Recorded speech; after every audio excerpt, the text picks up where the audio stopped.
Hey everybody, welcome back.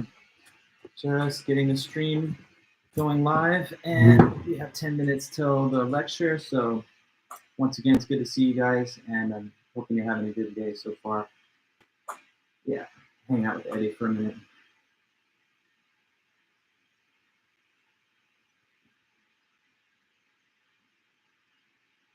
Hi Leanne, good to see you.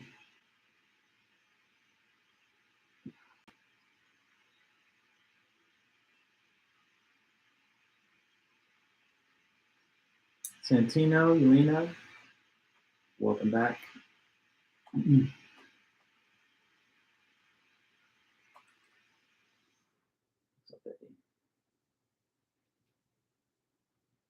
Carson, hey there.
He's just being so clingy today. He's a good boy.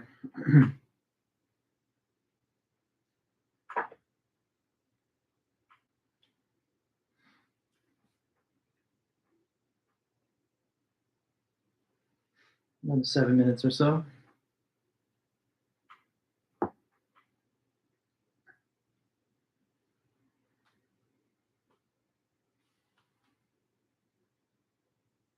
Hey, Jamin, welcome back.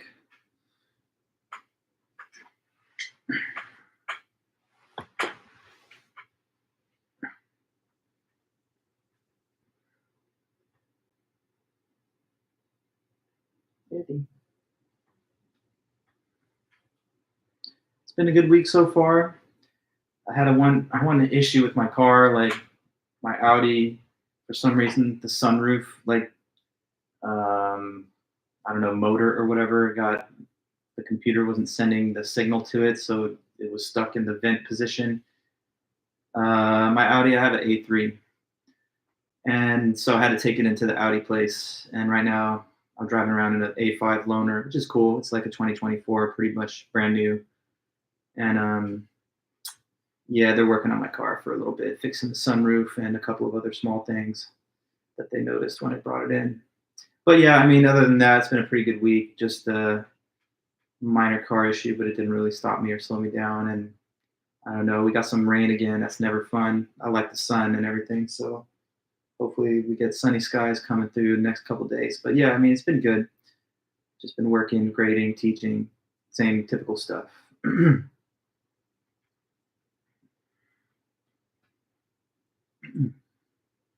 Hey, Jasmine, welcome back. Hey, Justin, hello.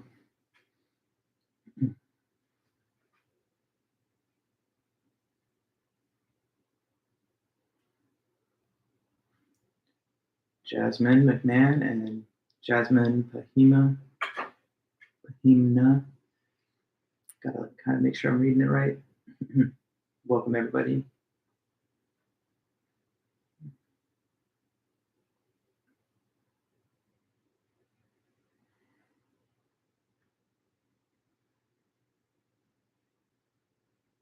I would love an electric car, honestly. but I haven't bought one yet. I hope to get one though in the next decade or so.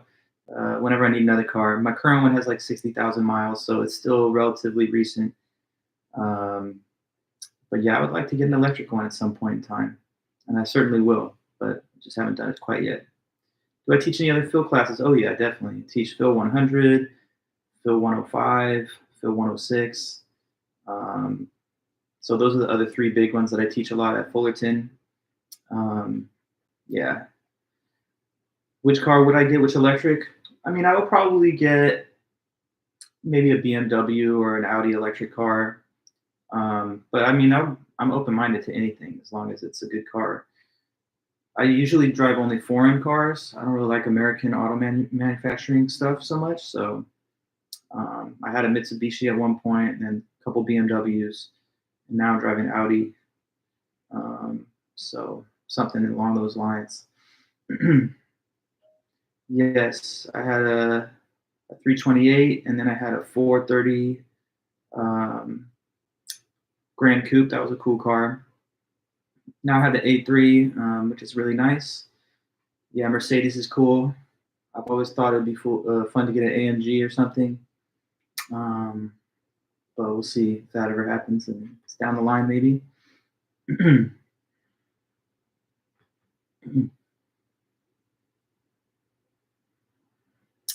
Just a few more minutes and we'll get things underway.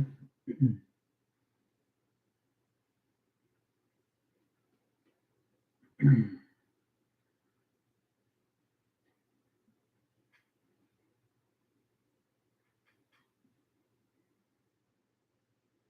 I didn't have to type when I was doing the lecture and stuff, Eddie would probably just sit here the whole time.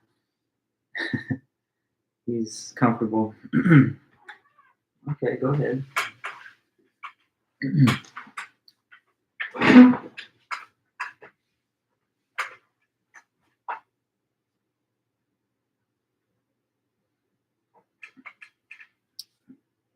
couple more minutes, about 2.5 minutes.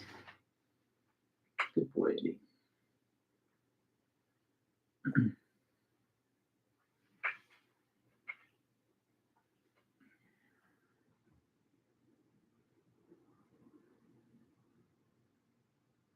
You guys got cats?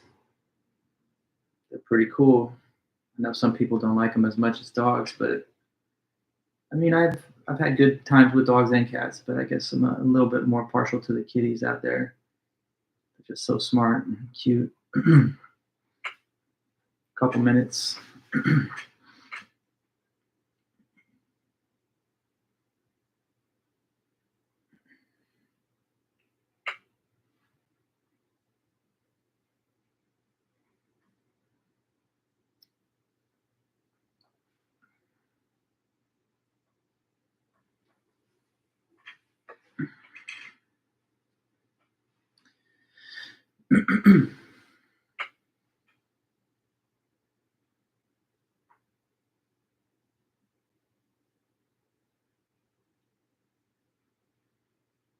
Yeah, yeah. Time's moving quick, right? We got midterm next week. Hey, Zach, welcome back to you.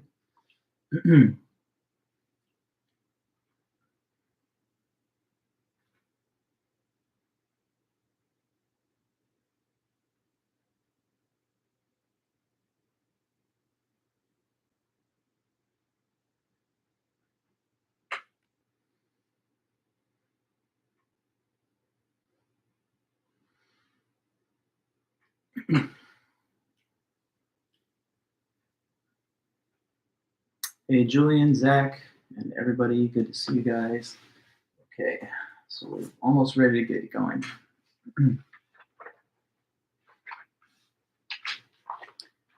Cool.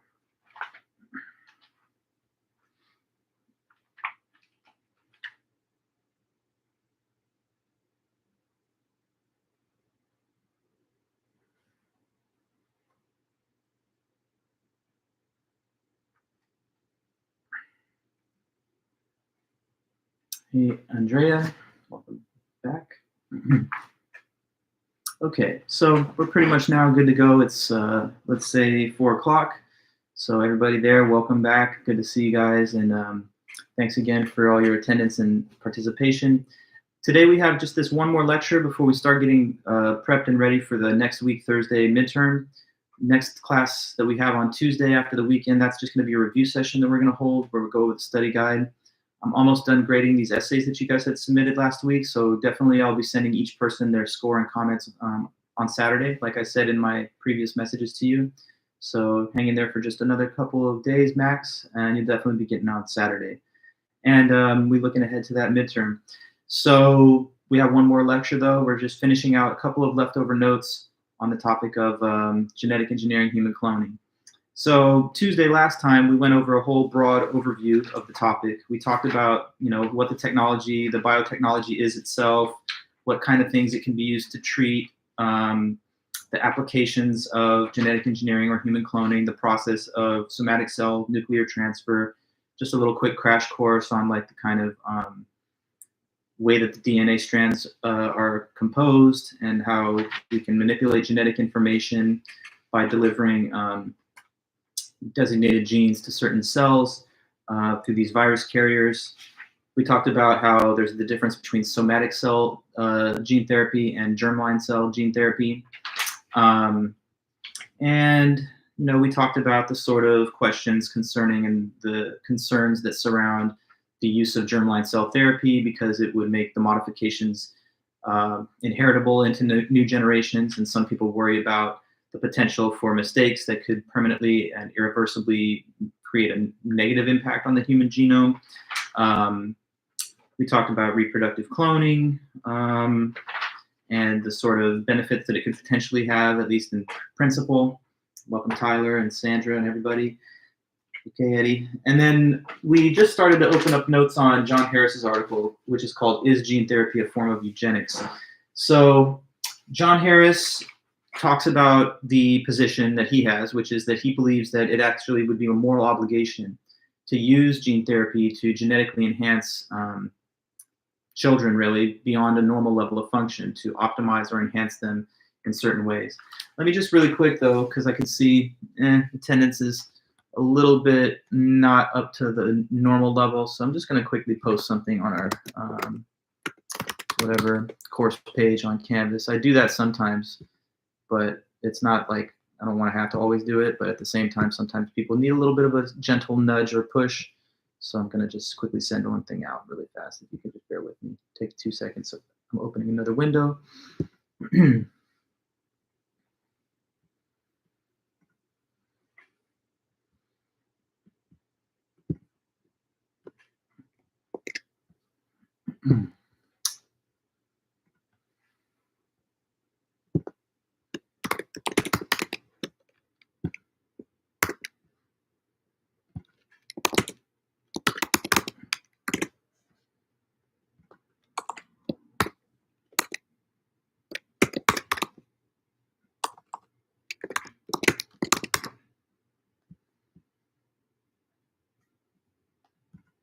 Okay.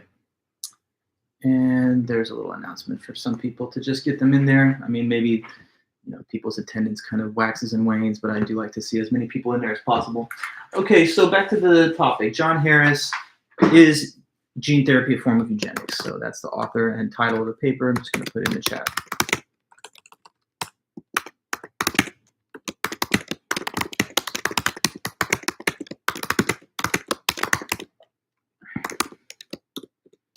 Okay, so that's the question right there.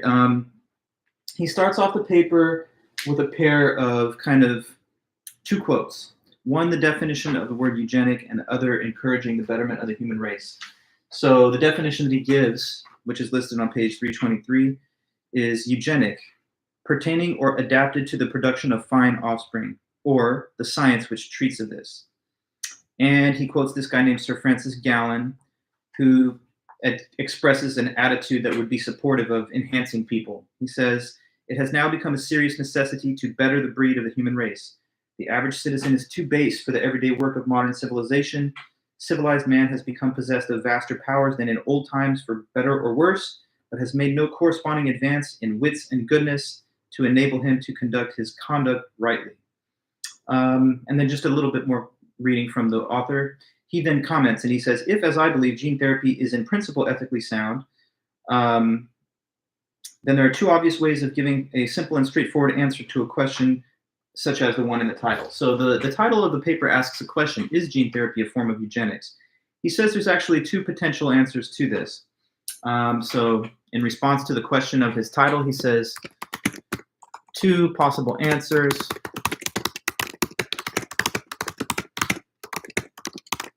to the title of his paper. Number one, the first possible answer is yes, and so what? And the other one is no, so don't worry.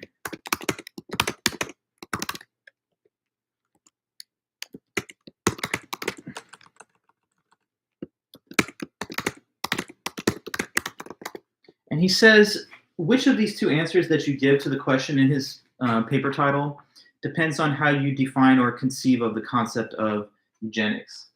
Now, if you thought that it just means pertaining or adapted to the production of fine offspring, then you would just give the first answer, because then you're thinking the concept of eugenics is just innocent, morally speaking, because it's simply a desire to have children that are as fine as possible, which seems to be something consistent with basic moral permission and moral intuition. So if you think that all it has to do with is just making children fine, then you'd think, is gene therapy a form of eugenics? Yes, and so what? Like, what's wrong with wanting fine children? But on the other hand, some people associate with the word eugenics the sort of horrifying legacy of like Nazi Germany, forced sterilization of undesirable people, some kind of drive for racial purity, et cetera, et cetera. And he says, if that's the meaning that you associate with the word eugenics, then you'd rather give the second answer, no, so don't worry. So you can tell this author is generally supportive of the idea that it's morally permissible to use some type of eugenic intervention into your genetic material or the genetic material of potential children to make them better off. And so when people ask, is gene therapy a form of eugenics? It's like, if you understand the word in the more innocent and innocuous way, you'd say yes, and so what? If you thought it had to do with all those other terrifying things that I just mentioned, then you'd say, no, it's not a form of eugenics, so don't worry. Depends, therefore, on the meaning that is attached to the word. Now, I believe that we also spoke late in the class meeting last time about this conceptual distinction between negative and positive eugenics. Negative eugenics is the use of genetic manipulation to treat or prevent disease or disability. And then positive eugenics would be the manipulation of genetic material to enhance people beyond some baseline normal level of function. And he goes all the way and says that even that type of intervention in the genes that would enhance a human being or like potentially an offspring would be something that he thinks is more than morally permissible, but perhaps a moral obligation. So the problem that's mentioned in the question of the title of his paper kind of depends on what we mean or how we would understand producing fine children. So what does it mean to produce, quote unquote, fine children?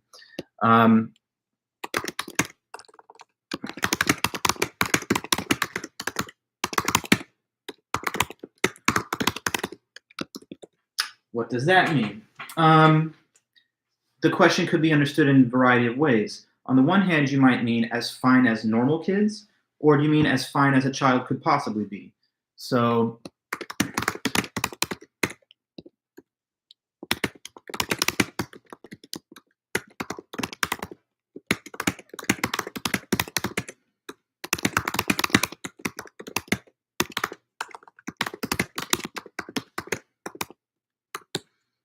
as fine as other normal children are, or optimal, optimized in some sense. So to dig into these issues and resolve these questions, he says we have to grapple with the question of, is there a relevant moral distinction between attempts to remove or repair dysfunction or disorder and measures designed to enhance function? So, question of the author, is there a morally relevant difference between attempts to remove or to repair function, let's just say that. Hey, Daniel, good to see you. And Natalia, welcome back.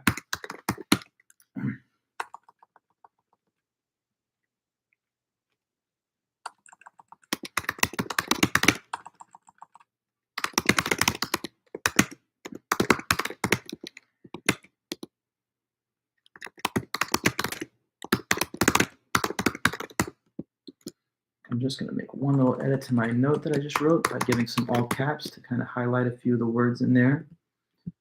Okay, and we're pretty much ready now with that. So this is a big question that sort of sets the terms of this debate. Is there any morally relevant difference or distinction between an attempt to use gene therapy to repair function and attempts to use that same to enhance function? So the distinction between enhancement versus repair. To pursue the question farther, he asks the reader this.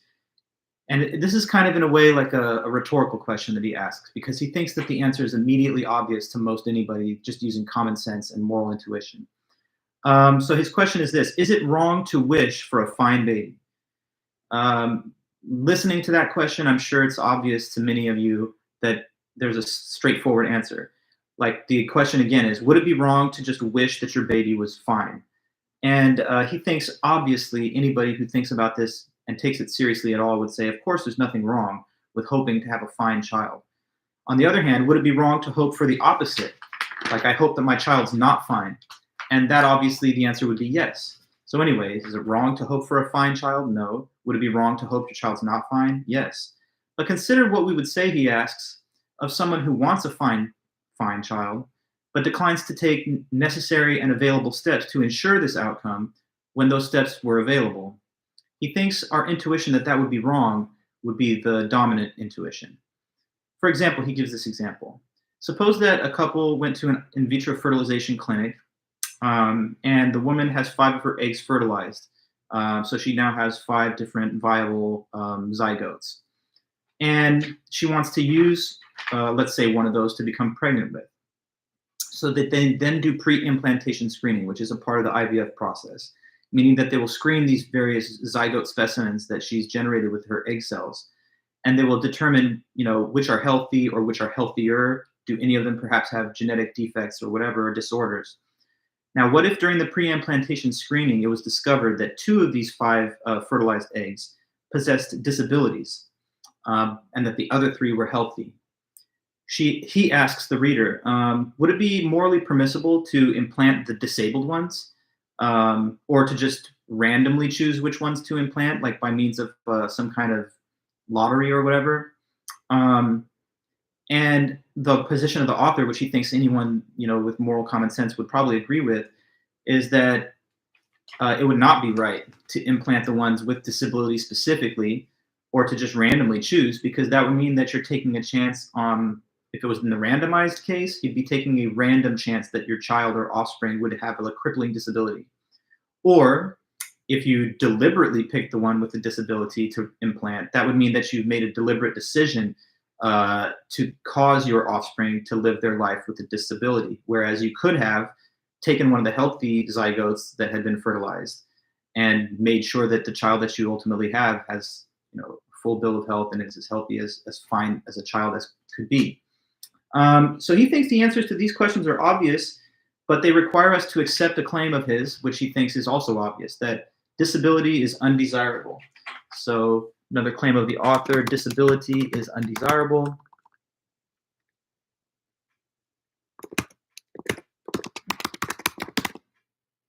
Hey, Natalie, good to see you. Not to worry.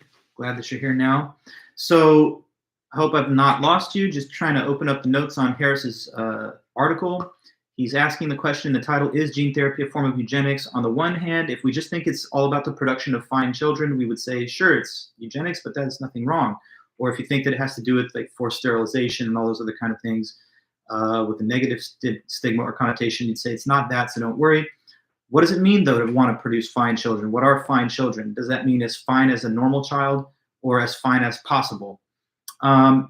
Related to this, is there any morally relevant difference between attempts to repair function to normal levels and attempts to enhance function beyond normal levels? He says, there's nothing wrong with wanting a fine child. Take the example of a woman who had 5 eggs fertilized at an in vitro fertilization clinic. If it was discovered that a couple of them were unhealthy with a genetic disorder and others were healthy, he thinks, wouldn't it be obviously wrong to deliberately choose to implant the ones that had a disability, or to somehow randomly choose which ones to implant so that you're taking a risk that your child would have a disability? And if you agree that that would be wrong, he thinks that that points us towards an inescapable moral conclusion, which is that it is undesirable to have a disability. And that's what he thinks gives us the general motivation to cure disabilities overall. Shouldn't medical science try to cure disability whenever it's possible to do that? So his next stage of his argument goes into discussion of what exactly does the word or concept disability mean? What is a disability? It's hard to exactly define it, but we all seem to have a basic sort of informal common understanding. He offers this definition. So what is a disability? Oh, hi there, Karen. Good to see you too. Disability, it is a physical or mental condition we have a strong rational preference not to be in.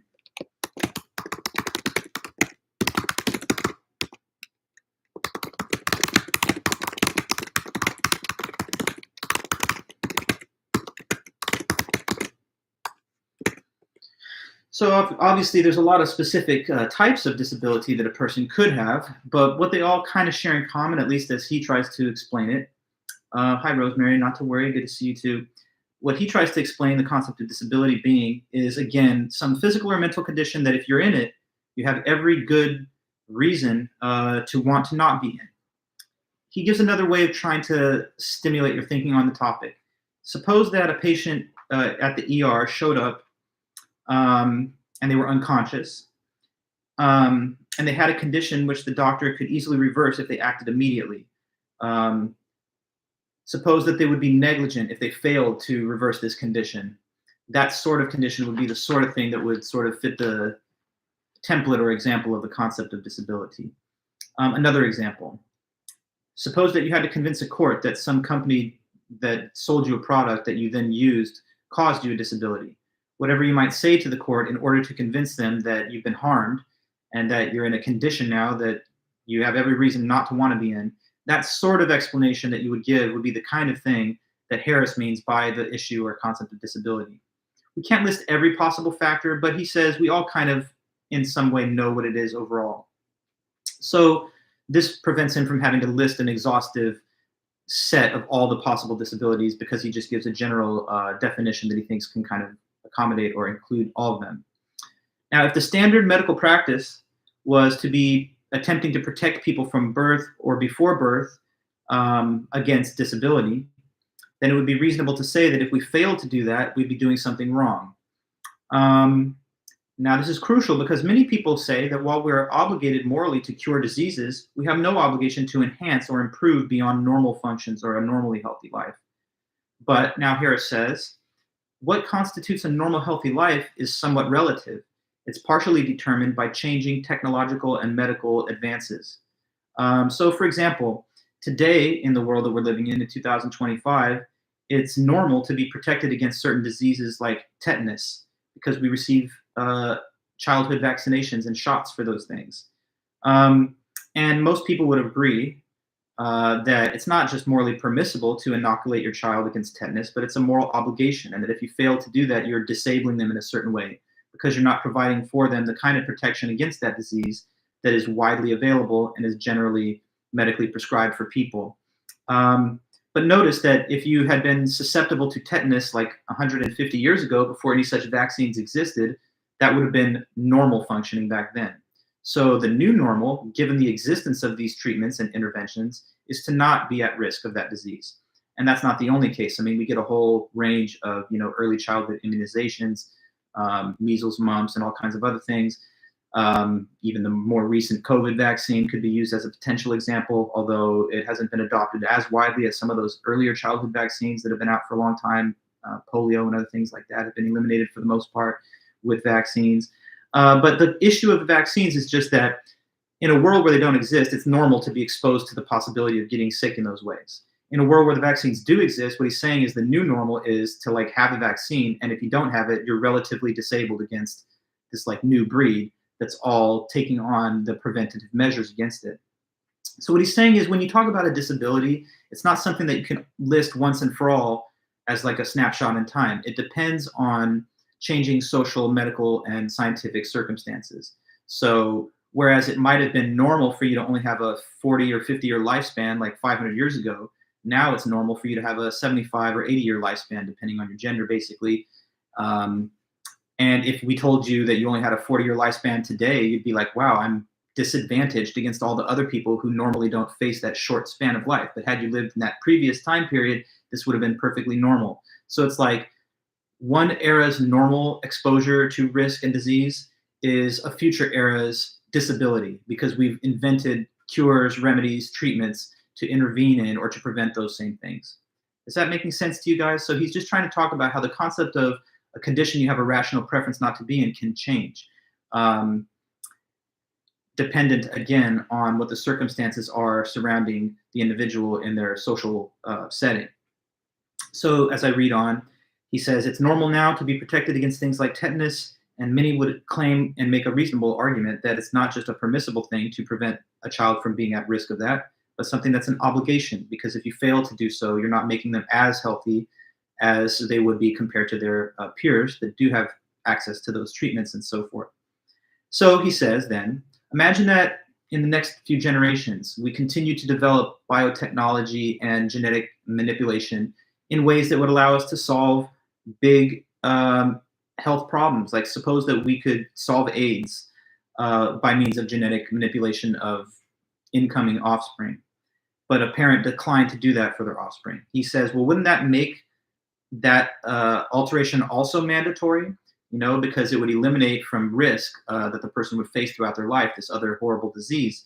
And if we've eradicated other diseases in the past, and now the new normal is to be prevented against getting them, then if genetic engineering enabled us to also eliminate further diseases, he thinks people should consider it an obligation to take whatever measures would then be possible to like make their child's life as healthy and happy as possible. Suppose we could genetically prolong life expectancy through genetic enhancement or genetic engineering or gene therapy. If we could do that, he wonders, would it be permissible to let people continue suffering through the lower life expectancy that's normal now, but would not be normal then, when we could enhance or extend their lifespan? He thinks not.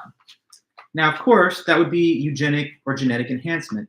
But if the methods were perfected so that they were safe and effective, wouldn't the use of it, like required shots and immunizations, be more than just a moral permissibility, but something that's morally incumbent on a parent?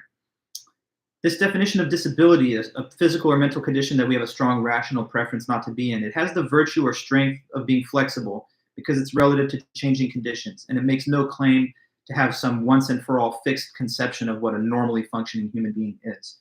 Let me see if I can find some quotes on that so I can read it back to you from where he wrote about it here in the book.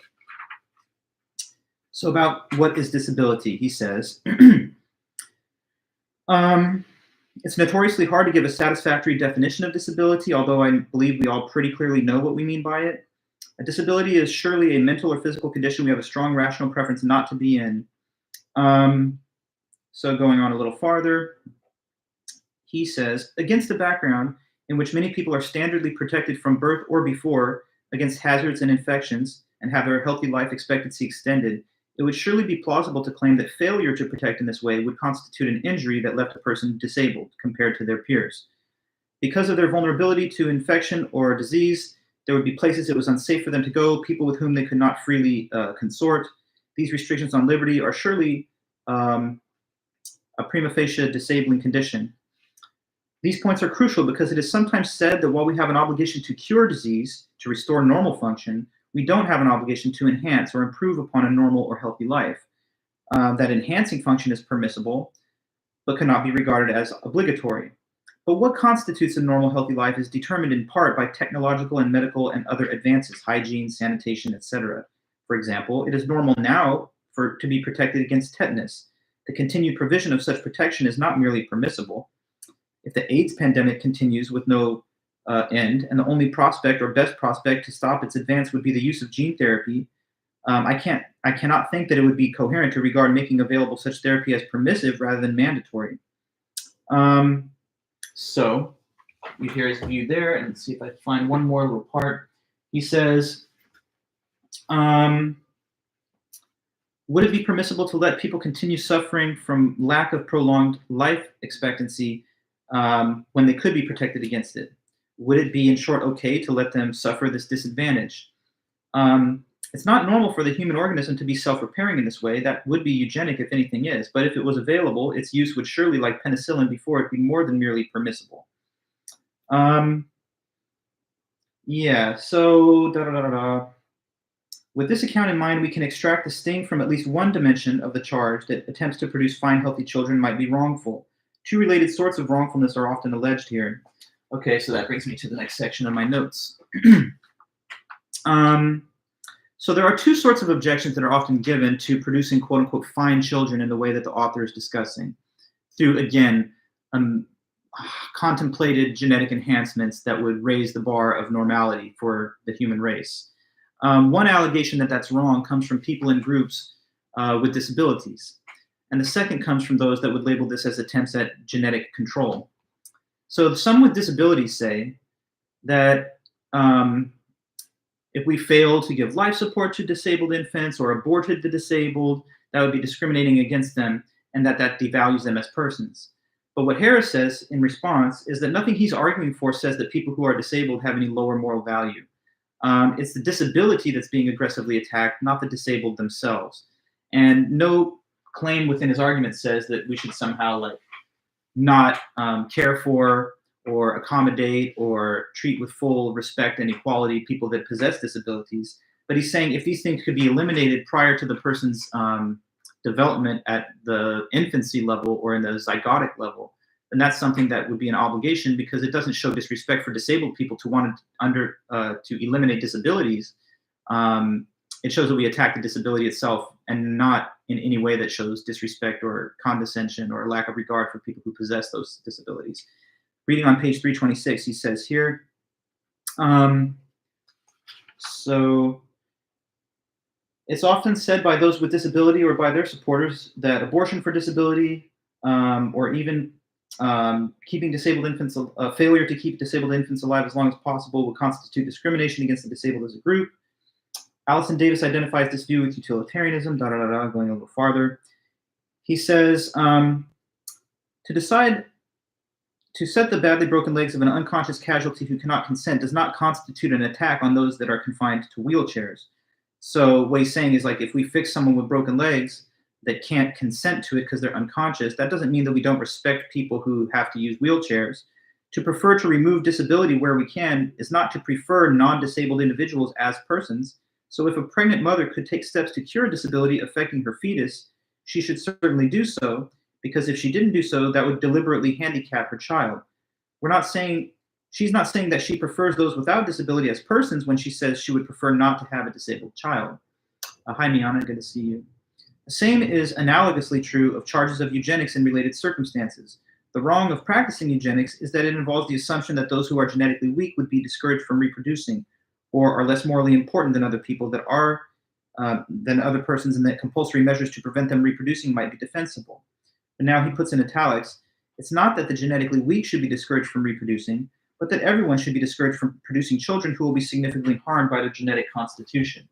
So obviously in a world where we had the means genetically to edit the genome in such a fashion that it would make a fetus that's developing the womb free of certain types of disabilities, that doesn't necessarily mean that we don't like people with disabilities or that we don't value their lives. It wouldn't be the case of like eliminating or destroying any existing disabled person, but preventing them from being generated in the first place through these methods. And that only recognizes the basic concept that disability is something that's undesirable, that everyone has a rational preference not to be in. And he doesn't think that it's fair to say that if you hold this position, that must mean that you have some kind of general disregard for disabled people as people. So again, in response, he says, nothing he's argued says that people who are disabled have lower moral value. It's the disability that's being aggressively attacked, not the disabled themselves. And the same can be said in reply to the charge of eugenics. The bad kind of eugenics is wrong, not because it tries to cure disability, but because it discourages those who are genetically weak from reproducing, or that these people are less morally valuable. And to him, it's again not that genetically weak people should be discouraged from reproducing, but that we all should be discouraged from producing children that would be harmed by their genetic makeup. In fact, as he puts it, gene therapy allows genetically weak individuals to give birth to the genetically strong. You could have a disability and then have it edited out at the gene level at the fetal stage of development, so that even if you had like a genetically inheritable disease, you wouldn't necessarily pass the disability or disease on to your offspring. And if you did that, it wouldn't mean that we don't value disabled people, but that we're trying to eliminate these disabilities in general that harm and interfere with the well-being and function of humans. So let's see what objections there might be to this idea. If gene therapy can delete genetic disorders or repair genetic damage, he says the use of the therapy seems the same as any other kind of therapy, and to not do it would be to deliberately harm. So again, suppose that we had therapeutic gene manipulation methods that would make it possible to cure AIDS or hepatitis B or malaria, or maybe even slow down the aging process or reduce susceptibility to heart disease. Individuals that would receive this germline therapy at the fetal stage would be like he calls, say, a new breed of humanity that didn't have the same kind of risks facing them as opposed to people that weren't enhanced in the same way. But he says in such a world where these methods to enhance would be safe and effective and proven, he believes that in that case it would actually be wrong to fail to protect those people through enhancement. Would failure to protect in this way constitute a harm? This is really the sort of question that lies at the heart of his essay. He thinks that yes, failure to protect through enhancement would constitute a harm. Because again, think of this. If a person today had a shortened life expectancy of 50 years, they would be relatively disabled compared to others where the normal lifespan is at least 20 years greater than that. But if we could enhance longevity way longer than the 70-year lifespan that's typical today, suppose that through genetic enhancement methods, we could make it such that a person with that enhancement had an average life expectancy of 90, 100, or even more years. Then in that case, somebody living under the ordinary circumstances of having a 70-year lifespan would be equally at a disadvantage.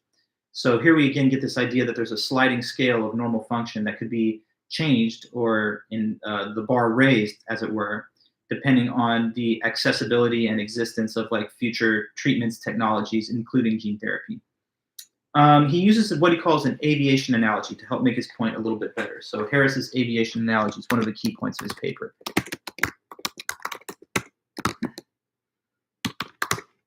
Okay, so aviation, as I'm sure many of you may know, has to do with flight and airplanes. So suppose that there's all these airlines, and they've all adopted an industry-wide safety feature that enhances the safety of people flying on planes and makes it less likely that they will be harmed. Maybe it reduces the probability of crashes or other type of mechanical malfunctions. So when you're riding on airlines that have adopted this enhancement, you're safer in the sky and you're less at risk. Suppose that all the airlines have adopted this new enhancement, so it becomes the new industry standard, except for one holdout, okay? Take that one holdout. They're still operating with the old system prior to this safety feature being introduced. That would have been normal before the introduction of this new design or enhancement, but now it's below normal because the whole industry seems to have taken on this new feature, right? So he thinks that in the case of this one airline that didn't take on the enhancement, that they've done something wrong. And I mean, it's probably obvious. I've tried to express it in my own way, but can anyone here in our chat just let us know what's the basic reason you think that he's trying to articulate? Why would that be wrong for the one airline to withhold on the enhancement that enhances safety for the passengers of the plane?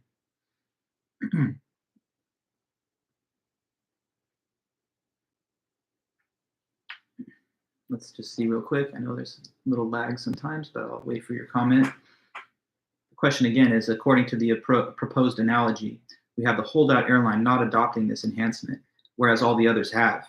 What's wrong about that?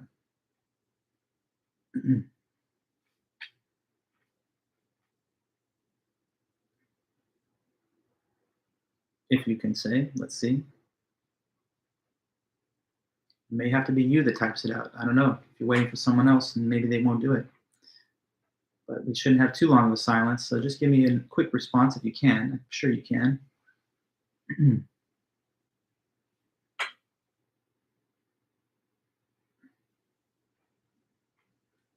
If you don't understand the question, just give me some type of feedback, but I just hope that someone might be able to assist. Prohibiting the riders from future safety.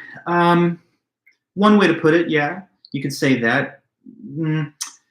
I mean, they have some measure of safety from the existing safety systems that existed prior to the adoption of this new technique. So it's not like they have no safety, but there's a matter of degree, right? Like does that airline do everything possible to ensure the safety of its passengers? Does it use all methods that exist in order to ensure the maximum safety? Hector, if you have a technology that could possibly save lives, why wouldn't you apply it? Correct. Okay, so think about the people that ride on that airline. They're not as safe as they could possibly be if they were on any other airline, which is all taking on this new safety enhancement. So the one airline that withholds on adopting the technology, they're not doing everything within their power to ensure the maximum safety and well-being of their passengers, because by definition of the example, there's a method that makes safety better, and they're just not doing it, whereas everyone else is. So the author uses this analogy to say, right, that in a world, like imagine a future world where there's widespread social access and use of genetic therapies that will enhance children and optimize them against a whole range of diseases and maybe even other things. In a world like that, suppose that there's some parents, perhaps a minority or a small number, that for whatever number of reasons, like withhold on taking on that use of that genetic manipulation of their children. Well, then they would be failing to do everything within their power to make sure that their children were on the same par of health and well-being that all the other enhanced individuals would be. So you could call it enhancement, but he would just sort of look at it as the new normal. And if you decline to take those steps to make sure your children have those benefits, then they're actually disabled relative to the new normal condition. What used to be a normal condition now becomes a disability, as with the airline. What used to be normal level of safety before this safety feature or enhancement was introduced is now below optimal, is below the norm or the standard. The new standard is something different than the old standard. And so he says, call it what you will, eugenics or not, we ought to favor any intervention into the well-being of children that will optimize their health and well-being. He sees no moral difference, therefore, between attempts to cure or repair disease and attempts to enhance to protect life and health, because today's enhancement is tomorrow's normal. Just like with, say, vaccines, you know, when the first tetanus shots rolled out, I'm sure that the initial wave of people taking them on were like, well, this is weird because we never had these things before, and it's not necessarily the norm. But once it becomes widespread and it's adopted universally, those that fail to do so are the ones that are assigning risks and lower than optimal outcomes to the people that don't have it. So what's really wrong with gene therapy? Now, of course, there's a big assumption that's built into his argument. Within his argument, there's this core assumption that the technology in the future will be safe and effective. And I mean, you might wonder if that's realistic to assume. Is it really going to ever be the case that we can do these things without significant health risks, side effects, and so on? Also, Santino, you make another good point, that it could be universally accessible. Perhaps that's a naive assumption, and maybe in real terms, this would only be available to those that are wealthy and well-connected, further inflaming like existing social divisions and creating an unequitable access to the technologies. But he says, if we were to make the assumption, and perhaps it's a weighty assumption, that it would be safe, effective, and universally available, then he wonders what else could be wrong about it. Another criticism that he mentions briefly is that some might say that children who benefited from this type of genetic manipulation would end up with a sort of clouded understanding of their genetic history because we're intervening in their genome. But Harris doesn't agree with that claim either, because he says, consider how many people even today lead valuable lives with no feeling of like a loss of personal meaning without even knowing who their parents are. Some people, of course, are like adopted, or they have no connection whatsoever to their biological parents. And in their case, they don't really have a clear sense of their genetic history, but it doesn't make them feel as though they're like lesser than or somehow detached from something of value in their life. So that's kind of his conclusion. Let me run through one last little argument that I just want you to understand in formal terms. So he gives what's sometimes called the beneficence argument for genetic enhancement. And let me just kind of state that in a couple premises and then the conclusion. So first premise, title it first.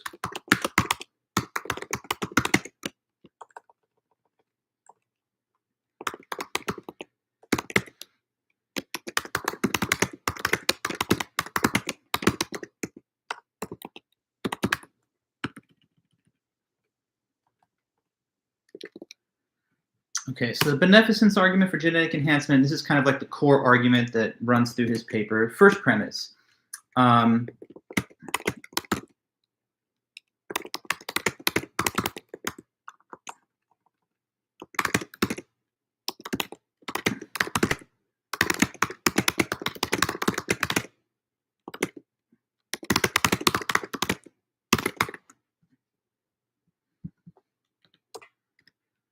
Okay, first premise. If we can bestow a benefit on someone, like if we can benefit them in some way, benefit is do something good for somebody that makes them better off.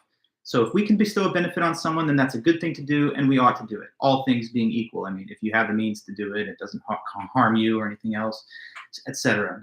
The second premise is then straightforward. It just says that the recipient of genetic enhancement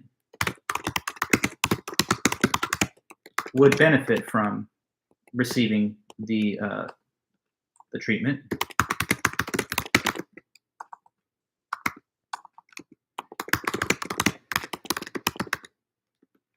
So therefore, conclusion, genetic enhancement is good and ought to be done. So kind of like the main, I guess, issue that he's trying to like argue for is that when people say these genetic technologies that are starting to be possible have a lot of power, but some people worry that they will be used in a way that will create benefits beyond normality, as opposed to the traditional mission of medicine and physicians, which is to simply treat disease or disability and repair people to normal levels of function. But he's trying to attack that various concept that there is a strong or conceptual difference between treating disability and disease and enhancement. Because in his view, whether you call it enhancement or treatment, it's all for the same reason. It's to benefit people. And the general mission he thinks that science and medicine should try to advance is the benefit of the human race. So if we can benefit people through the use of any genetic therapies, then benefiting people is good generally, and therefore we ought to do it. And again, this does make those assumptions about the general safety and accessibility of the technology, but that's his view. So now that you've understood him, we've pretty much reached the end of notes that I had in mind for the most part. I just want to make a few additional comments about another author to just close the last part of our meeting. We'll probably be done a little bit early today, actually. So another author that followed after him was Walter Glannon. And his paper in our textbook is just called Genetic Enhancement, and he just offers the opposite view. This author believes that gene therapy to enhance normal function is wrong and that it shouldn't be allowed. So I just want to at least give some of you guys a taste of the debate, even though the way that the course was structured, we didn't have a lot of time prior to the midterm to get in a whole full discussion of another author. But I just want to at least give you balance so that you understand the two sides of this way of thinking. So Glannon, Walter Glannon, the new author that I'm just going to briefly mention, his first view or statement is that gene therapy must be distinguished from genetic enhancement. Therapy is just trying to restore normal functioning, but enhancement is trying to improve on normal function. The goal of enhancement is not to repair, but to make normal function better. For Glannon, justified and morally appropriate healthcare involves maintaining or restoring mental and physical functions at or to normal levels. Genetic enhancement, therefore, he argues, falls outside the scope of the legitimate goal of medicine. So there are no medical or moral reasons, in his view, for genetically enhancing normal functions.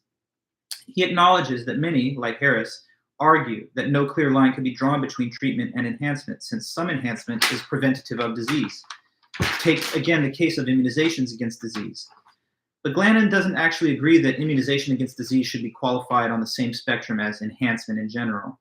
Because when we give people, like, say, vaccines, what we're trying to do is make sure that their immune system maintains its proper working order. And so he thinks it would actually be misleading to suggest that that's a case of enhancement, per se.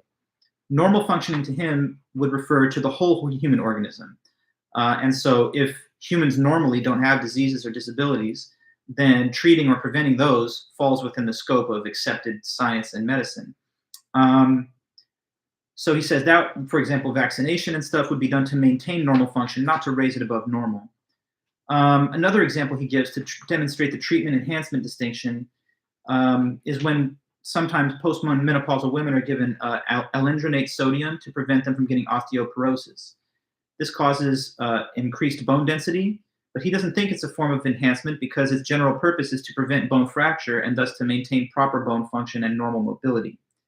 But for example, if we gave someone growth hormone to address being short so that they would get taller, that's not a treatment of a disease, that's an enhancement because the condition of being short doesn't really limit one's functioning or their normal opportunities in life generally. Now, he does admit there's some gray area between treatment and enhancement, but he insists that even if there's a gray area, that does not entail that the distinction between the two is not real. Glannon then goes on to say that the major moral problem with enhancement is that it would give some people an unfair advantage over others with respect to competitive goods like beauty, sociability, and intelligence.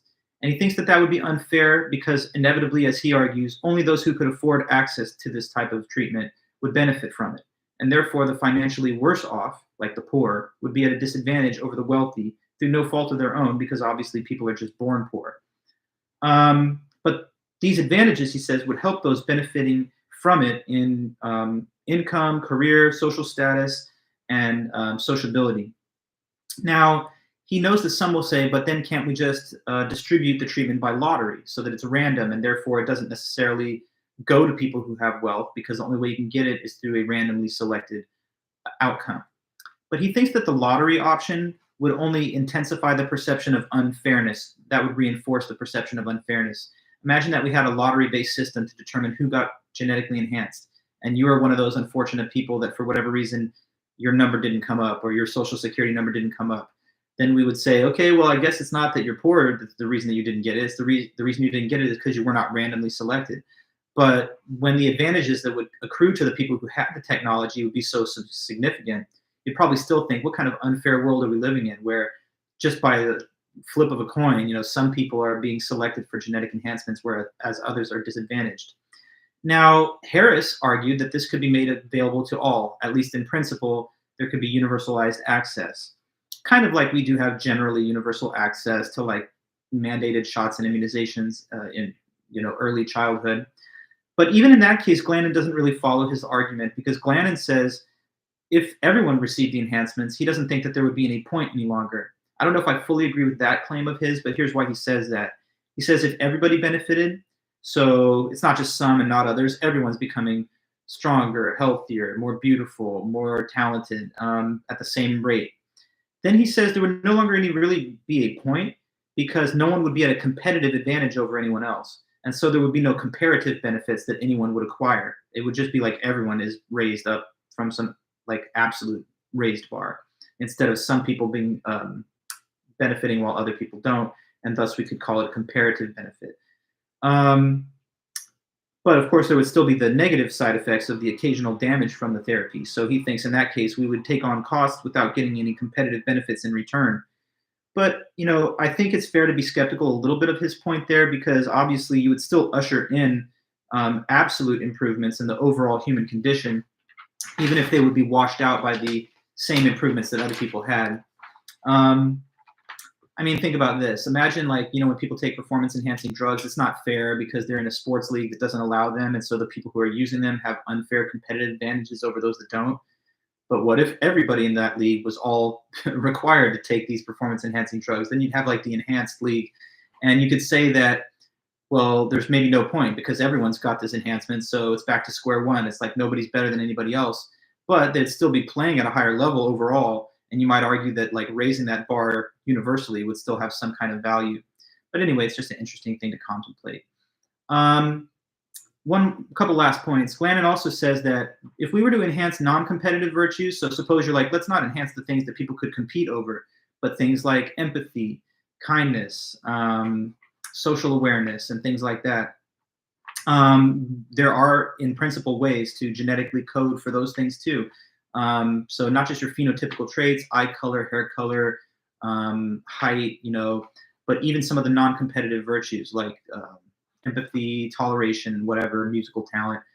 Well, musical talent might be somewhat of a competitive virtue, I guess, but let's focus on the non-competitive ones. Suppose that those could be the things that we emphasized enhancing so that it didn't become like a rat race between people who are competing better than others.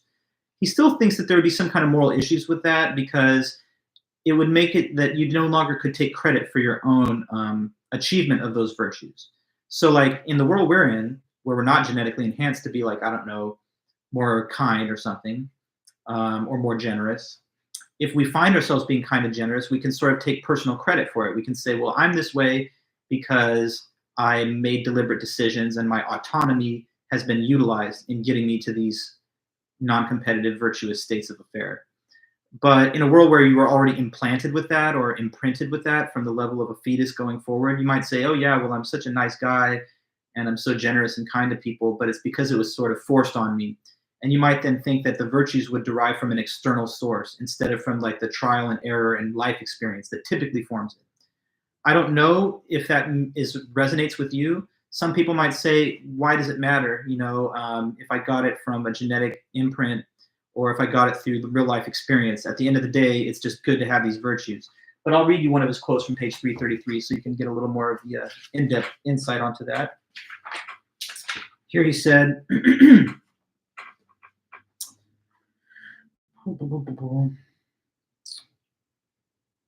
so he says, it would threaten the individual autonomy essential to us as moral agents.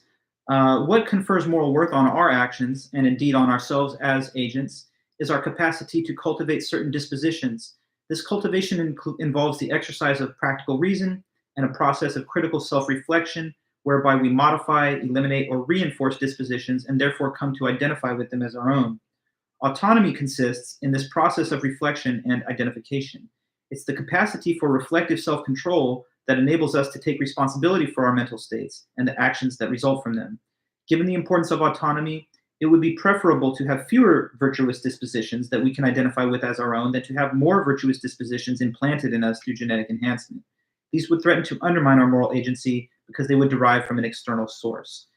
Even if our genes could be manipulated in such a way that our behavior always conformed to an algorithm for the morally correct course of action in every situation, it's unlikely that we would want it.